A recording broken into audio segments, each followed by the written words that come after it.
बढ़ती जा रही है लीवर रोगियों की संख्या, समय रहते संभलें। आज इस विषय को लेकर के उपस्थित हूं।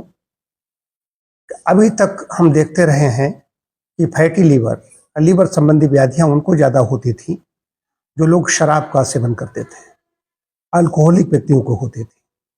आज स्थिति उलट चुकी है, उनको तो होती ही है जो नशे का सेवन करते हैं, किसी भी प्रकार का नशा, शराब आदि।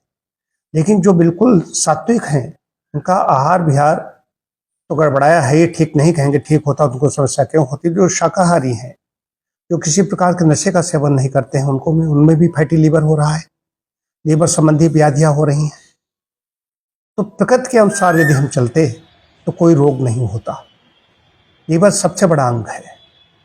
लीवर जो भी हम खाते पीते हैं उससे हमारे शरीर को ऊर्जा देता है।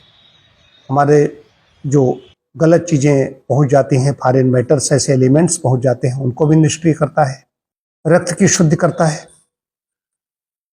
जब असमर्थ हो जाता है, ये थक जाता है, भोजन को पचाते पचाते थक जाता है, तब स्वयं असमर्थ हो गया तो विकृति शुरू हो जाती है। तो पहले से ही नियमों का पालन करते हुए रोग नहीं होता।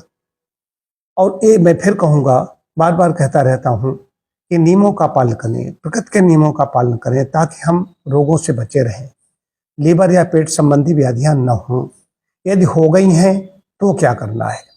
तो प्रकृति के प्राकृतिक चिकित्सा का सिद्धांत है कि कहीं न कहीं अवरोध हो गया है, स्रोतों अवरोध हो गया है, चैनल्स ब्लॉक हो गए हैं, कहीं कोई बाधा है जो विकार को बाहर नहीं निकालने दे रही है, तो उसमें मल निकालने के 4 रास्ते जो प्रकृति ने बनाए हैं, परमात्मा ने जो हमारे शरीर में मल निकालने के 4 रास्ते बनाए हैं, मलाशय, मूत्राशय, त्वचा और फेफड़े, ये 4 मल निकालने के रास्ते हैं, मल निष्कासक अंग हैं।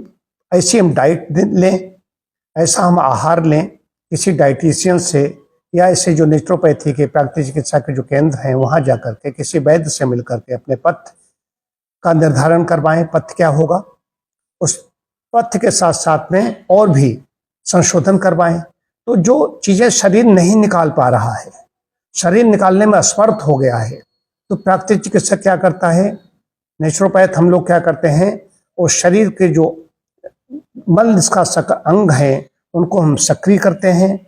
शरीर का कूड़ा कचरा जो विकार है उसको हम बाहर निकालते हैं। तो उसमें रक्त मांस नहीं निकालते हैं, फिर भी वजन क्यों जा रहा है? उसके अंदर विकार था, उसके अंदर फॉरेन मैटर्स इतने इकट्ठे हो चुके थे। यही लीवर संबंधी इसमें होता है। लीवर को आराम की आवश्यकता है।